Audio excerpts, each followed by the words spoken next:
Hey folks, welcome. In this lesson, we're going to work in OpsWorks and we're going to create a stack and all of the underlying parts of the stack.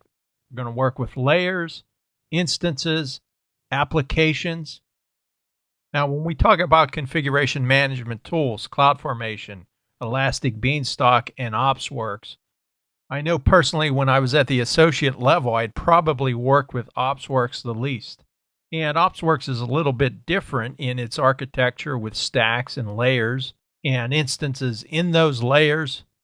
And it's helpful to just have an understanding of how this is constructed. And this will go a long way if you encounter any OpsWorks questions on the DevOps Pro certification.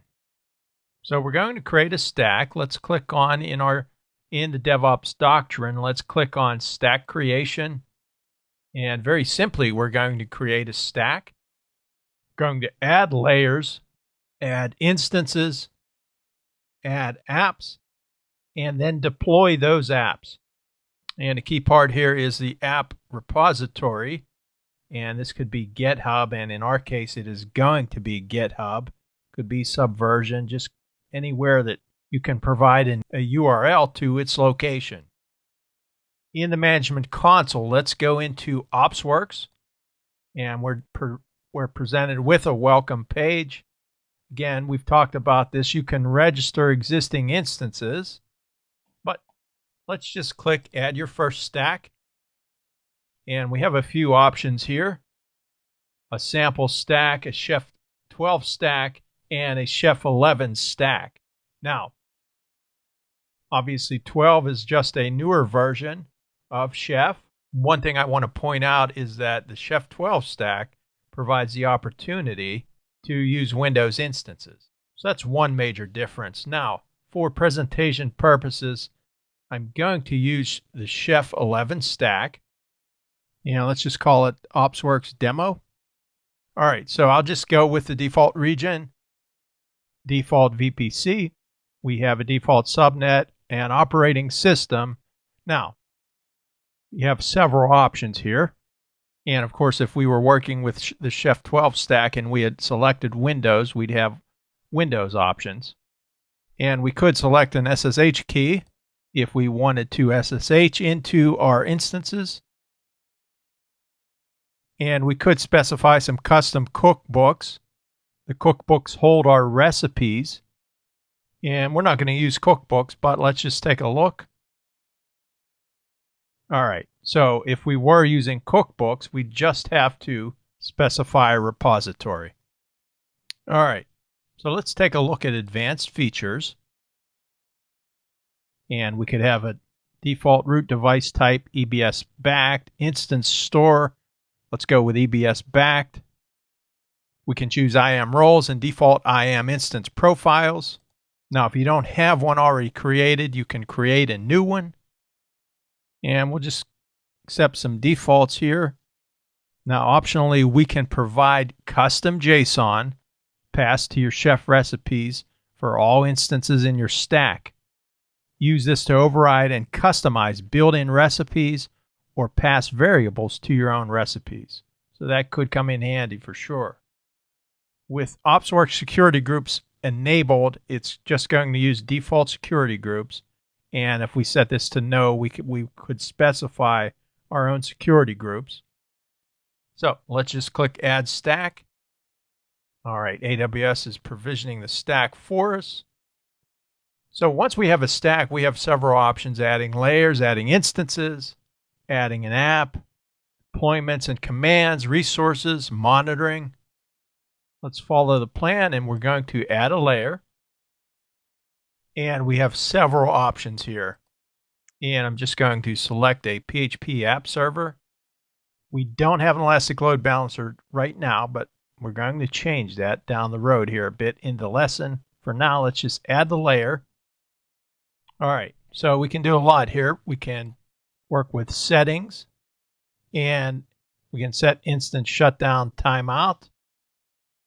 Auto healing enabled. Think about self-healing and very much like auto scaling. All right, now this is a very important one, recipes.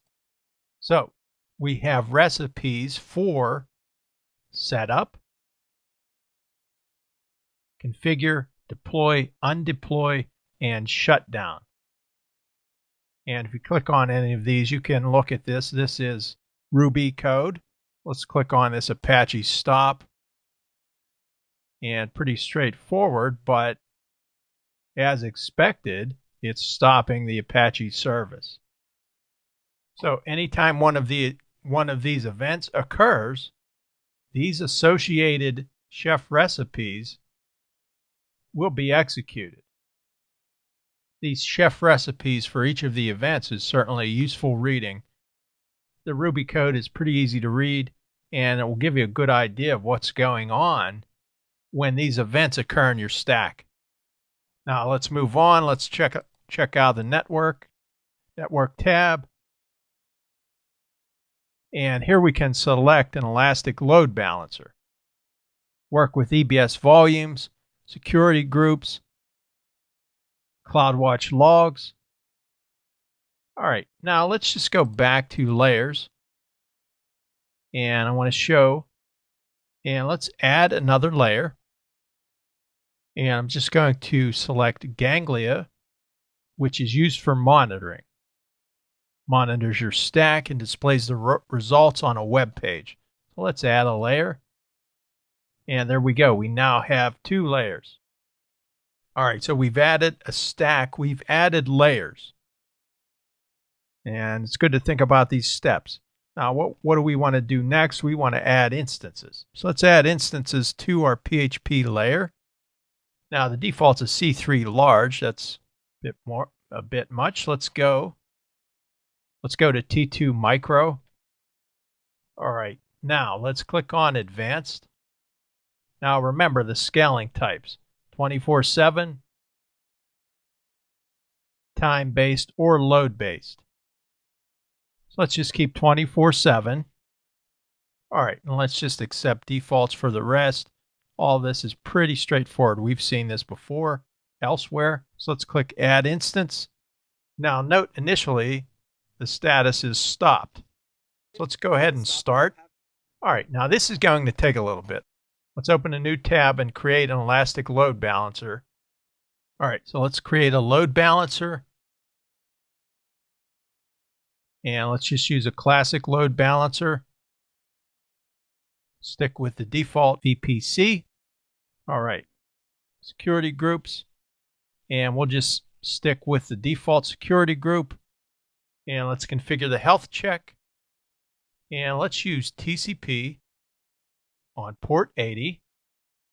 Now we could add the instance here, but let's just do that later. Let's go to review and create.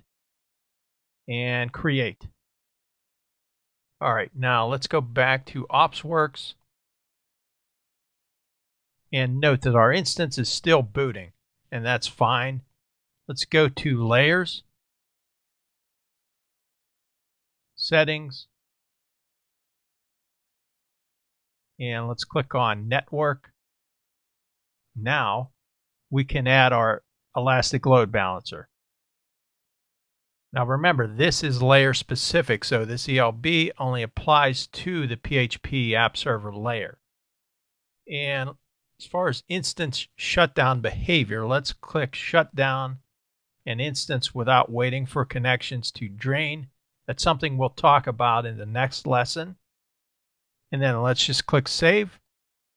So we created a stack, we've added layers, we've added instances. Let's add an app.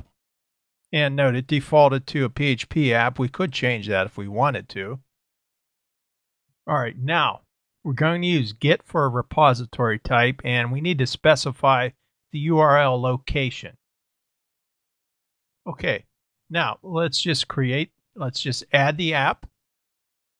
So we've added the app to our stack. Now what? Well, we need to deploy the app. So let's click deploy. Now let's look at our commands. It's defaulted to deploy, which we want, but there are other commands in here. All right, now if we look at our instances, our instance is now online, and we can go ahead and deploy the app to that instance. All right, so now we can see that our deployment has been successful. So let's go over to our instance, and we can click on the public IP address, and there we go. All right, so we have successfully deployed our app. And the process was we created our stack, we added layers, added an instance to our layer, and then added an app to our instance and deployed that instance. And that is a typical process for deploying an application to our stack. And with that, we have completed this lesson. So go ahead and mark it complete, and let's move on to the next.